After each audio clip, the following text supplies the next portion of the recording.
Today on Community Connections, we have the new job in town, Police Chief Jay Roebuck.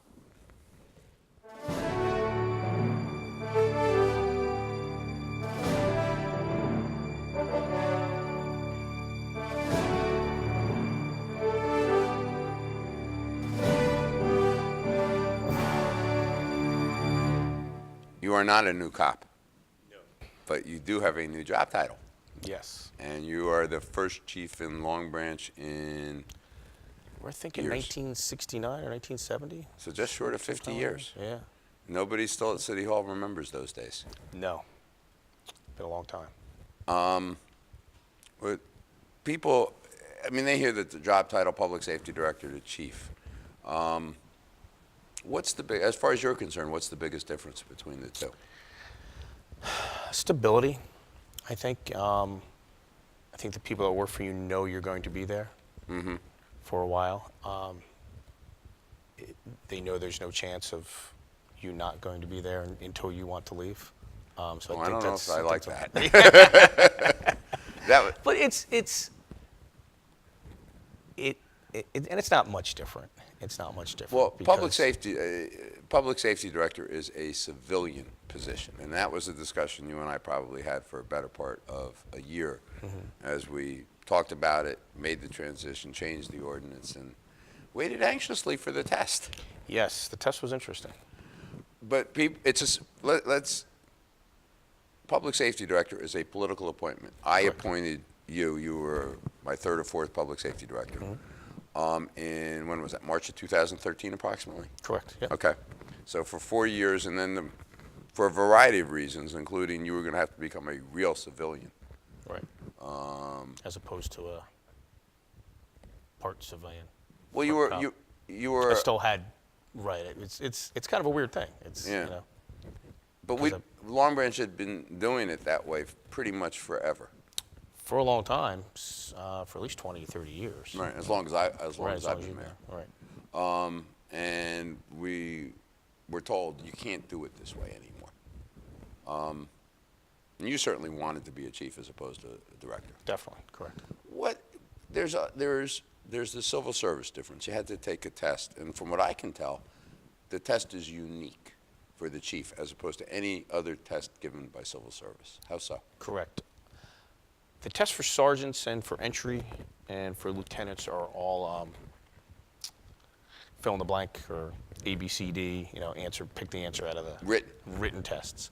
The test for captain is the same, and then there's an oral component after that. After you pass the written part, then there's an oral component after that. The test for inspector, deputy chief, and chief is all oral. It's just an oral test. 4 questions, and you don't know what they're going to ask you or what it's going to be about. So it's a little stressful. You don't know what you're going to get hit with until you get there. What did they ask you? And who asks? I mean, it's... So there's either a retired or current chief in the room, and there's also a grader from civil service who grades you on presentation only. So the second person just grades you on how you give your oral presentation, not the substance. Right. So only the chief grades you on what you're saying. And there's 2 different rooms. You do the first 2 questions in one room, and the second 2 questions in the second room. With different graders? Different graders and different chiefs. So you see 4 different people while you're taking 2 this different test? people. Oh, okay. Well, 4 different people total. 4 total 2 different people. rooms. Right.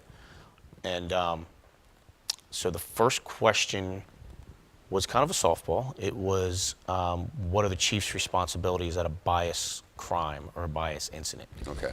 And there's actually a list of 15 things that you're supposed to do. And I could probably still rattle them off. So it was one that I knew, thankfully. That's so. almost not quite a yes or no question, but there's a list. and Yeah, you give the there's a answer. list, and There's if a right you or wrong. right, and if you hit 8 or 9 out of the 15, I think you get the top score, and I hit all 15 of them. I knew from A to Been Z. there, done that. Yeah, been there, done that. I knew them all. It's just one of the things I said, well, this might be a test question, and kind of knew it. The second question was a, what do you do if question? It was a in custody death question. We've never had an in custody death that I No. can think of. Yeah, really. Yeah. Your officers are arrest somebody on a warrant after a traffic stop. They put him in the cell to wait to go to the jail because he can't make bail. They go back and check on him an hour later, and he's dead. What do you do? Okay. What do you do from the time you get the call to when you get to the scene? How do you run it? And then most importantly, what a lot of they're looking for is what do you do after? If there is anything done wrong, how do you fix it? So you always add in, we'd go back and look at everything we did. If we did anything wrong, we would fix it. We would get our guys, hey, you have to do this, you have to do that, you have to train it. We would go over what we did wrong, if there's anything we did wrong. And that was the second question. And then you moved to another room. Then you moved to another room, and you had two different ones. How long is it, the first part of the test, the first two questions, how long do they take? So before you even give your oral presentation, they put you in a separate room, and they give you a booklet, and there's 4 questions, and they give you 40 minutes to write down what you want to say. And you have to kind of break up your time and do it as you go, and you write down, your notes. Did you know they were going to do that? Yeah. So the first one, I wrote down all 15 things, and I kind of knew what I was going to say. The second one, you write your notes down, and you move on. The third question was like a 3-part question. It was a legal, almost a law question on entrance of evidence into court and that kind of stuff. And there were 3 parts, A, B, and C. And luckily, I knew it. We went over it in the study course that I went to. But for some reason, I only wrote down parts A and B. And then I went right on to question 4. And I had about 3 minutes left, and I went through them all, and I went. A little bit of panic. Yeah, a little bit of panic. I quick wrote down what the answer to C was. Answered that one. And then the 4th one was had to do with the PBA and union issues and how you would handle union issues. And they asked you, your union has an issue with this. What would you do? How would you handle it? They said this is happening, and you had to go through what you would do for that. Okay. So the 2 questions were pretty subjective, and there's 2 that weren't. There are 2 that this is the answer. There were 2 that they could kind of grade them wherever they The wanted. death in custody, I would assume there's a very clear-cut procedure? Not no? really, not really. I mean, just as long as you hit all the things. They usually have a list, in front of them, and they're kind of checking off the list as you go. And you're wondering if the check is a good or a bad thing when they're doing it. God. Or sometimes what they do is they won't do anything. They'll just sit there, and then at the end they'll, check, and you go, oh, did I hit anything on that question or not? When was the test? It was December, I don't know, 5th or 6th. And this was a statewide test? Yes. How many people took it? I believe there's only like 18 or 19 people took it. And how'd you do in comparison to them? I think I was number 1 in the state. I got a 91. Good job. I think I was number 1. That ended a little bit of controversy. Made it a little bit easier. Yeah. Made it a little bit easier. So people who are wondering, we still have, Kevin Hayes is now the public safety director. The fire department answers to him, and you answered him on certain issues. The fire department does not answer to a police chief.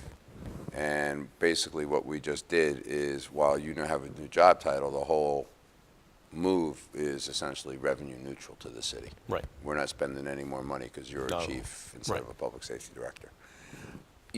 One of the things that happens is it opens up doors to you. I mean, I've heard from day one, when I first got elected, you should have a chief, and the pro and con arguments. But certain organizations weren't open to public safety directors. No, not at all. The Monmouth County Chiefs of Police Association, the state chiefs, police won't let you in. I was at a chiefs meeting today, got sworn in today to the Monmouth County Chiefs. And it's really a help. I mean, it really is. Next week, I'm going to a class. It's called the New Chiefs Orientation Class. It's given by the state chiefs, and it's a 5-day class. It's actually a 6-day class. It's 3 days next week and 3 days a week after, and they go over and teach you everything you should know as a chief, and what you should do, what you shouldn't do. And when I took the job 4 years ago as public safety director, no one taught me any of that. You kind of had to learn as you went. They also sponsor a bunch of other classes for leadership. We just sent 4 of our guys to a International Association of Chiefs of Police class in Rumson. Guys who work. Guys that our work cops. for us, yeah. 4 lieutenants. It was a higher level class, so all that now is open to them. They can now go to all those classes where we weren't going to any of those before. We're sending 2 of our captains to a executive level class, I think in June, and then there's another class I'm probably going to be attending in June, kind of the same thing like that, highest level class. So it opens a lot of doors that way where you can start to plan and you can start to put guys through those things so you know who you have and you know who's going to be well, and it opens up a lot of things for them. I've been in the Chiefs Association for a month or 2. They swore me in today. We're talking about starting a Central Monmouth County active shooter partnership. There are 3 other active shooter partnerships in the county. There's a Bayshore one, there's a Western one, and there's a Southern one. Well, if it's not obvious to people, what does that mean? Active shooter is the response to a school shooting or any kind of mass shooting. So they want to get the 16 towns near us, around us, to enter into this and train together, pull some of your resources together. There's some grants that we can get if we do this, because the other active shooter partnerships have gotten this. It needs to be a part. It needs economy of scale, so to speak. Right. And it's run through the chiefs and the county chiefs, and now we can be a part of it. And they would like us. We're a very large town. We're a large city. They want We're us the to take the largest. lead. They want us to. Now, you've got at some least- background with the Mosert. Right. And so that's why they said, hey, this would be something that you could, probably really help us with, and maybe you could run it, or maybe you can do this. What's we would've never Mosert done. stand for? I know what it is, but Monmouth County Emergency Response Team. which Another would be an SWAT active acronym for Right. SWAT. And that's you're not part of it anymore. No, no. You were about to, before you got promoted to captain, you were on the verge of being the head of it. I was the second in command of it, right? And that's still, do we still have somebody involved with that? Our last guy just left for no other reason than he's now our lead firearms instructor. He's coaching soccer, and he said it's just got a little too much for him. But I have at least one guy trying out for the team in May. I have another guy that wants to try it. I'm not sure if we'll let him. I'm trying to get another couple guys interested. The guy that is going to try out is Omar. I was just talking to him today. He's very, very interested in it. So hopefully we'll have at least one guy back on the team, if not more, come May if they pass the How physical. often do they get called out? I mean, right now this is a very disturbing issue for a lot of people are afraid. Right, and they're not a lead response for school shooting. They do train in it, and they're the people that you call, yes, when it happens, but we're going to be the first guys going in. We're not going to wait for them to get here. They're a 45-minute Right. ride here by the time they get their equipment and get here. But they do all the training for all these, for the Southern Monmouth County Active Shooter Partnership. They do all the training for everything. They get maybe a call a month, maybe 12 to 15 a year, depending on what it is. Not always school related, although they have been called to that. It's a bunch of other situations. Were they called in? We had a horrific crime on New Year's Eve. Were they called into that? They were. They had. I was at a party with some of the guys on the team because we're still friends, and they got a call about 20 minutes before our call, Okay. and there was a call in Hazlitt of a barricaded subject. Right. It was a busy night, unfortunately, It for a lot of people. was a busy night. So they were getting ready to go, and we were kind of laughing at them and see what happens when you laugh at somebody, because we got the call about 10, 15 minutes later. So then 11:43. Yeah, so then they were going to both. They were going up to Hazlitt. They already had people going to Hazlitt. I had other people on the phone with me saying, what do you need? We're going to come down to you. We'll split the team in 2. Half of us will go here. Half of us come down to Long Branch. I said, give me 3 minutes because I'm pulling up on the scene. And I'd already been in contact with some of the people, and I knew that I think we just had the kid already. Okay. Well, we're going to take a break, and then we're going to come back for the second half of the show.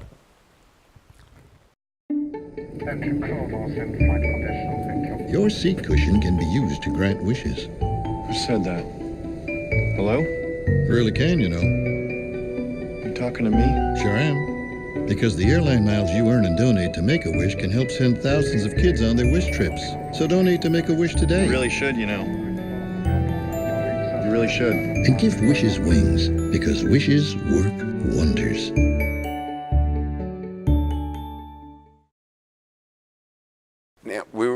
talking about your history with Mossert and their involvement, but we've had in this country some very scary times, and mass shootings seem to be almost routine. Unfortunately. Yeah, but we're now having conversations for the first time with the school system about putting armed police officers in the schools. Yes. Had a couple conversations late last week and more early this week, and like we were saying, Mossert's job isn't to show up to a school shooting. They will come and help. But they're also, they got to gather They and have to get gather there, and get their equipment they're and not stuff. quick. It's a 45-minute Right. to an hour. So that falls to us. It falls to us to train and falls to us to do it. And now we're talking with them about having an armed officer in the schools while they're open. It's called the Class 3 program, and it would be a retired officer, and they would only work the hours that the school is open or when they wanted them there. If there was an after-school function, that they could also be there for that too. And we're having serious talks about it and about maybe doing it soon.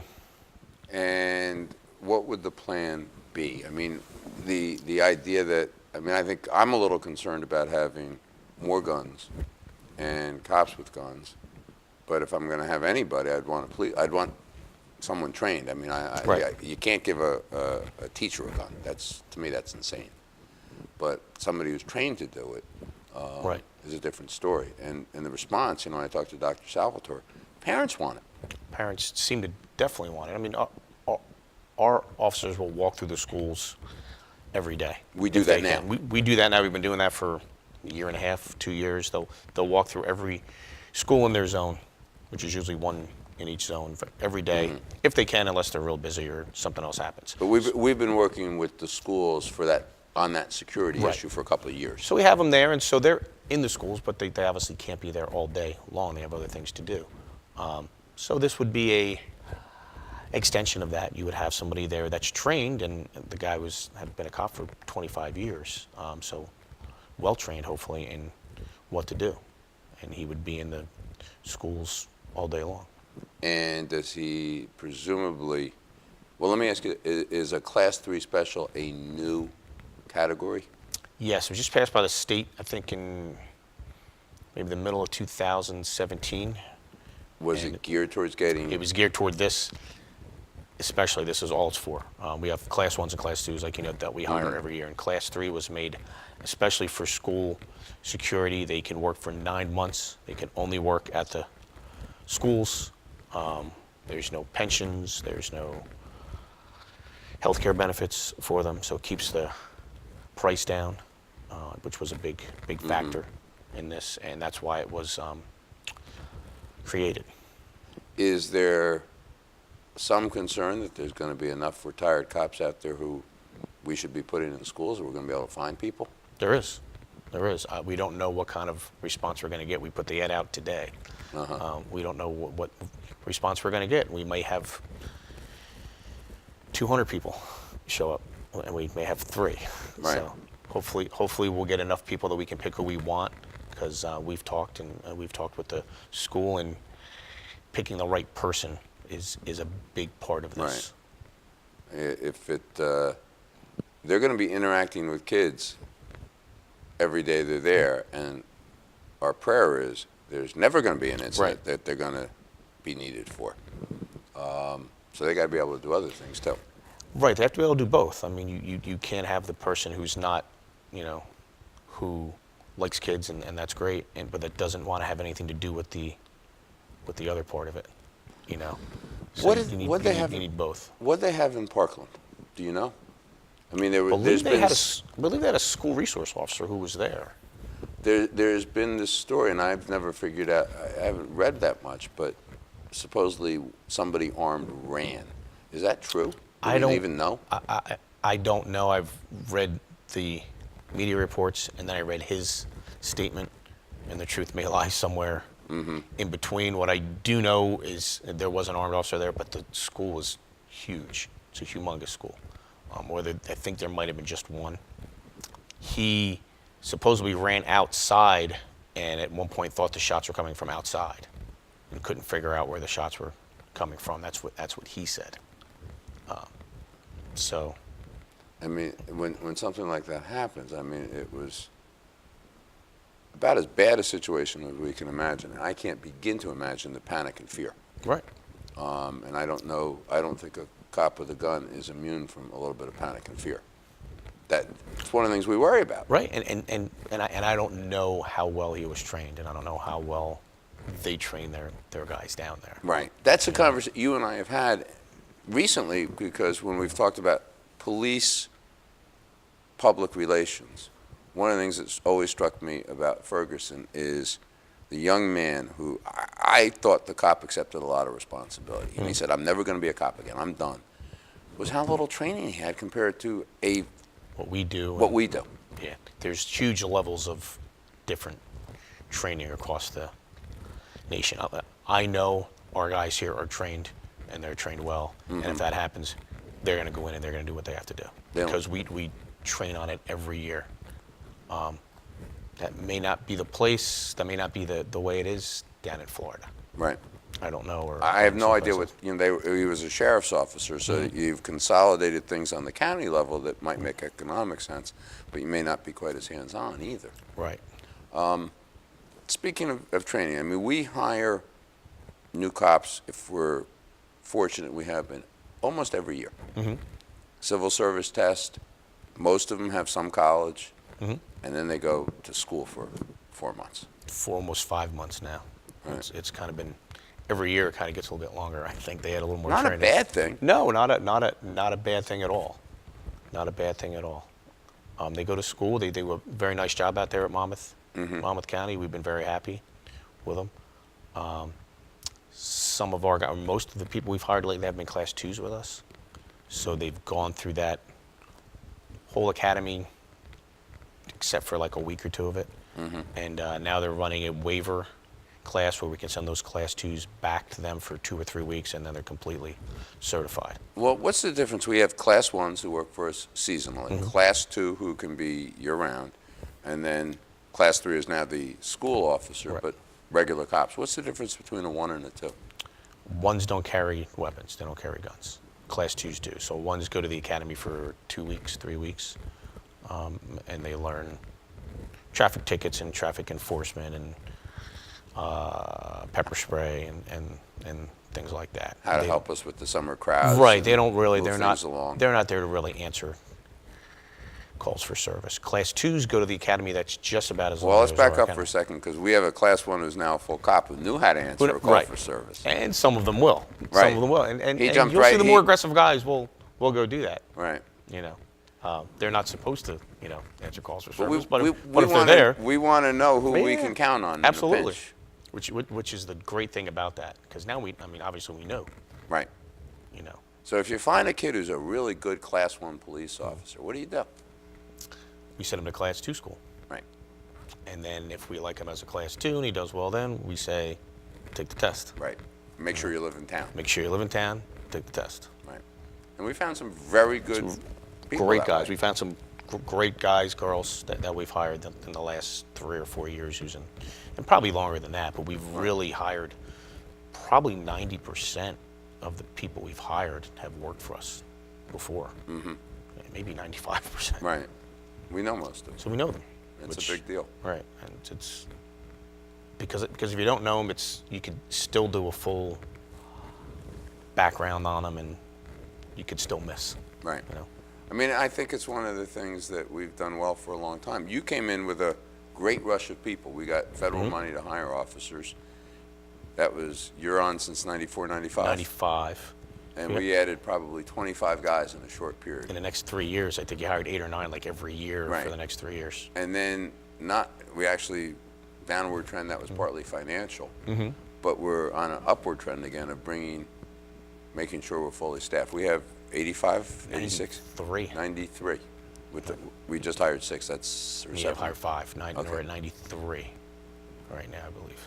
I think the most we've ever been was 100. So 100 or 101, I Right. think, so. So we're right there now, and we just got some money to Yeah, add some. right, we got to hire that last 5. We got federal money to hire the last 5 that we did. And it lets us do some more things. The bicycle patrol will be back probably in April. There'll be guys out on the bicycle patrol full-time, cops on the bicycle patrol. We're increasing the traffic unit probably in 2 weeks because traffic, as the city has grown, traffic has increased and we get a lot of traffic problems, and now we're going to have a unit that's going to be dedicated to say, hey, if people are speeding on this road, we're going to put the traffic guys there. And we're reducing the speed on Ocean Boulevard. Yes, hopefully we are. Well, Hopefully the we are. state is going to, supposedly. We told them that's what we want. Well, good. Yeah, so hopefully everybody listens and everybody will do what we're asking them to do. I think that'd be great. So having the 93 guys and women are really going to help us. And as the city gets bigger, and we'll see where we need to be. We got a couple of minutes left. This is the state investigative report on the Long Branch Police Department from some 50 years ago. You just bought it on eBay? I saw it on eBay. What it cost you? I think the city owes me like $16. It's yours. You can That's keep all right. it. Yeah. That's right. I'll let that slide. What's it about? I mean, I've read parts of this. I think there's one floating around City Hall still. There might be. So the police department had some problems in the late 60s, and they commissioned a director of police from Woodbridge to come down and study it and study and make some recommendations. And one of the recommendations was go to a chief from outside Long Branch. They never worked that well, though, did it? Director of Public Safety. And that was and That was his, outside director of public safeties were a real hit or miss for this city for a while. Right. And you went through a lot, I think, between 70s and the 90s. Yes. And And then it became promote from within, but then we finally Then hit we the got issue to where with we it. are. Right. We got about a minute left. You've been a cop, obviously, as long as I've known you. You recommend it to people as a career? Yes. Why? Yes. There's a lot of reasons. I mean, it's a great job in this state. You know, we talk about other states and what they do and what they get paid and what they can't, afford to do. This state, it's a great job financially for your family. That's the one thing. And the other thing, I like to show up to work every day and not know what's going to happen. So it's something different every day. It's a chance to get to know people. It's a chance to do something for somebody.